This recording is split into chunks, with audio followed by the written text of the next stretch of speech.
What are you waiting for, David?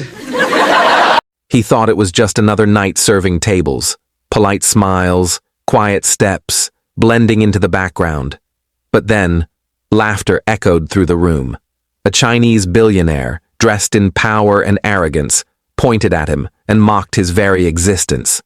The crowd joined in, their laughter sharp and cruel. For a moment, the black waiter stood frozen, humiliated in front of everyone. But what came next, no one expected, because when he opened his mouth, the entire room went silent. The banquet hall glowed like a palace, every corner polished to perfection.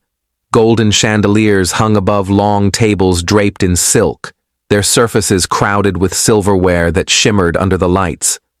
It wasn't just a dinner, it was a display of power, a gathering of the elite who believed the world belonged to them. Every laugh rang with entitlement, every handshake sealed another fortune.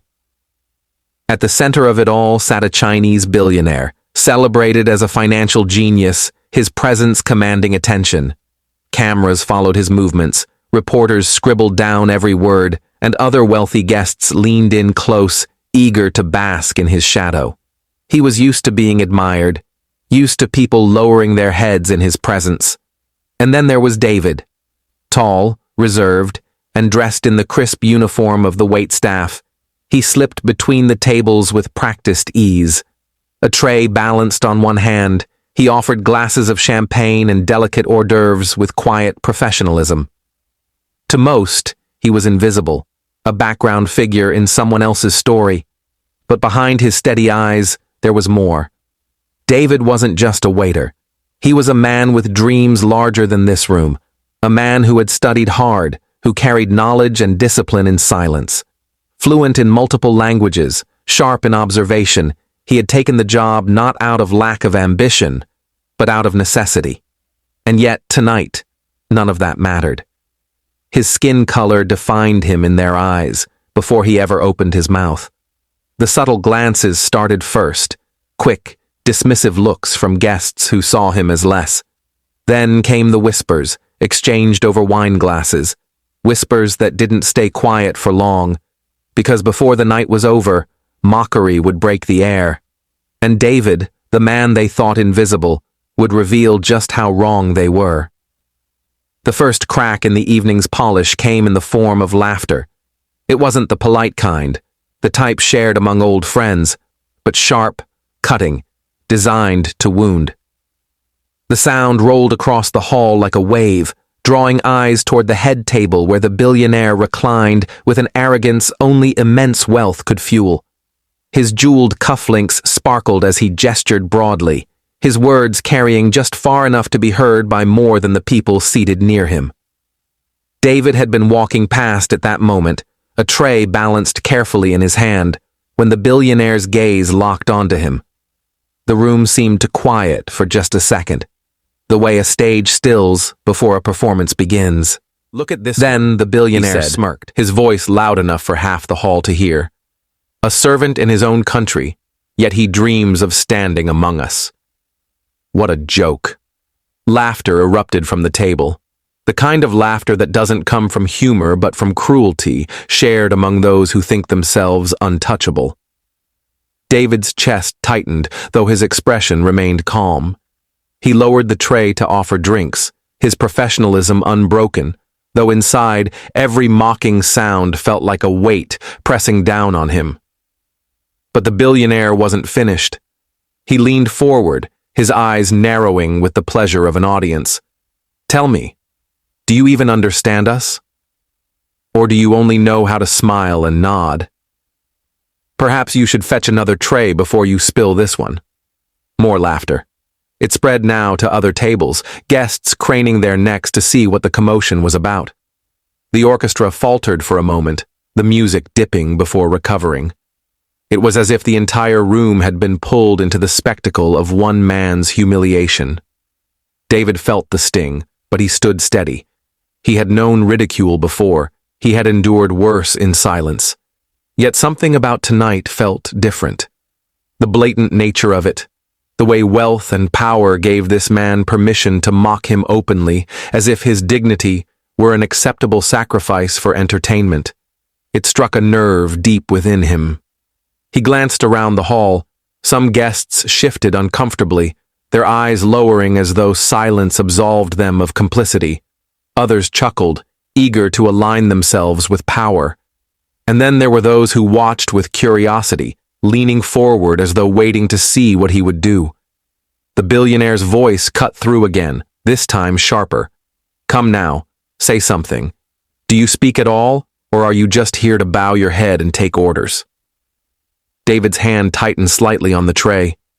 His heart thudded in his chest, each beat echoing louder than the last. He could feel the expectation pressing in, the weight of dozens of eyes studying him, as though he were not a man, but a spectacle. The humiliation was complete. He had been reduced to an object, a target of ridicule. But beneath the humiliation stirred something else. A quiet flame that had burned for years, fed by every look, every whisper, every reminder that he was seen as less. Tonight, in this room filled with power and pride, that flame began to rise. Still, he did not speak. Not yet. Instead, he moved with the same quiet precision, setting glasses on the table, his face betraying nothing of the storm inside. His silence made the billionaire laugh even louder, interpreting it as weakness. "See?" He cannot answer. Perhaps he doesn't understand us at all. What use is a man who cannot even speak the language of those above him? The words stung, not just for their cruelty, but for their confidence. The billionaire spoke as though his truth were undeniable, as though he had already won. And the room, drunk on wealth and laughter, seemed to agree. David straightened slowly, lifting his head. His eyes met the billionaire's for the first time, not with fear, but with a calm, steady defiance. It was subtle, almost imperceptible, but it carried weight. For the first time, the billionaire's smirk faltered ever so slightly. The room leaned in. Something had shifted. Because David wasn't about to remain silent forever, and what he was about to say would not only end the laughter, it would leave every single person in that hall frozen in disbelief. The laughter had reached its peak, echoing across the grand hall like a cruel chorus. Glasses clinked, heads turned, and even those who hadn't heard the beginning leaned in to enjoy the end. For a moment, David felt the weight of it all pressing down on his shoulders. Every smirk, every insult, every dismissive glance. They saw him as powerless, voiceless, a man defined only by the uniform he wore and the color of his skin. But then, something shifted. David placed his tray down gently on the edge of the table. The clinking of glass stopped. His hands, steady and precise, no longer carried the burden of service. He straightened to his full height, taller than many had noticed before. His eyes, calm yet piercing, locked onto the billionaire who had mocked him so openly. The room quieted, if only for curiosity. People leaned forward, some with smirks, others with raised brows. They expected perhaps a stammer, a broken protest, or silence once again. What they did not expect was what came next. When David spoke, his words were not in English. They flowed in flawless Mandarin Chinese, his voice measured, deep, and commanding. "You laugh at me because you cannot see real strength." His eyes widened, his hand tightening around the stem of his wineglass. The words rolled out with such clarity and authority that for a heartbeat, it seemed impossible that they had come from the man he had just ridiculed. Gasps rippled through the room. A few guests choked on their drinks. Others whispered in disbelief, their heads turning as though searching for confirmation that what they had heard was real. But David was not finished. His voice grew stronger, each word slicing through the silence like a blade. True dignity cannot be bought with wealth. True respect cannot be earned by mocking others. The room froze. The orchestra's instruments, mid-melody, faltered into silence. Every eye was locked on him now, not as a waiter, not as a shadow in the room, but as a man who had turned humiliation into power. The billionaire's face flushed red, caught between anger and embarrassment. For the first time in perhaps years, he was not in control of the room. The authority he had wielded so casually slipped from his grasp in an instant. David's words hung in the air, heavy and undeniable. He did not raise his voice, did not need to. The calm in his tone carried more power than any shout could. He had chosen his moment, and with a few sentences, he had stripped away the facade of superiority that had shielded the billionaire. Around the room, the silence deepened. Guests who had laughed moments before now lowered their eyes, shame prickling at the edges of their conscience.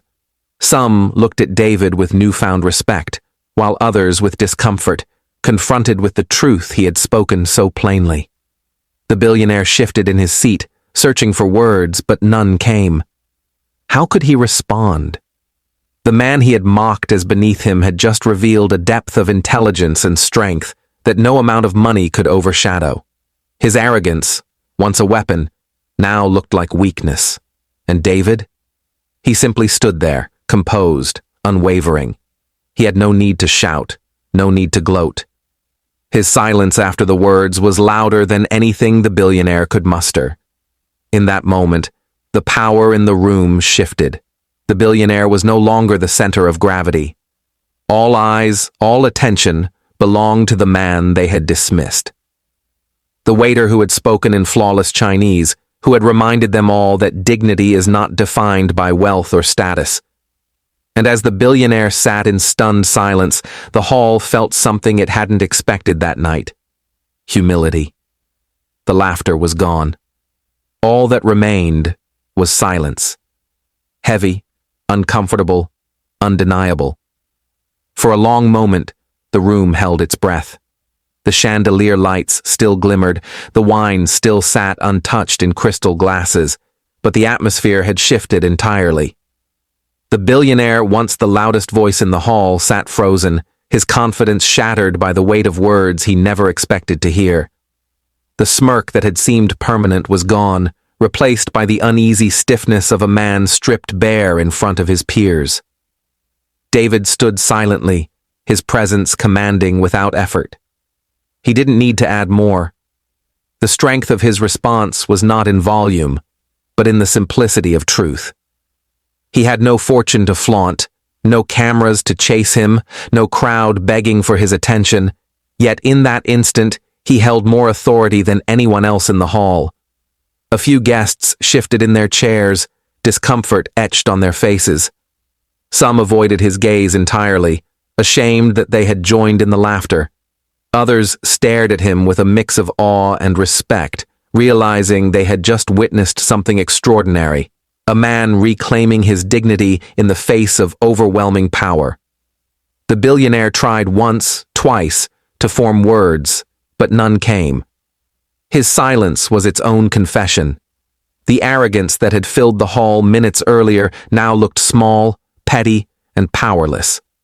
David quietly picked up his tray again.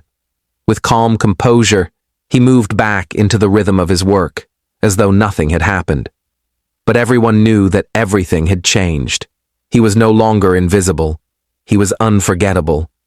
Long after the night ended, whispers of the moment traveled beyond the golden walls of the banquet.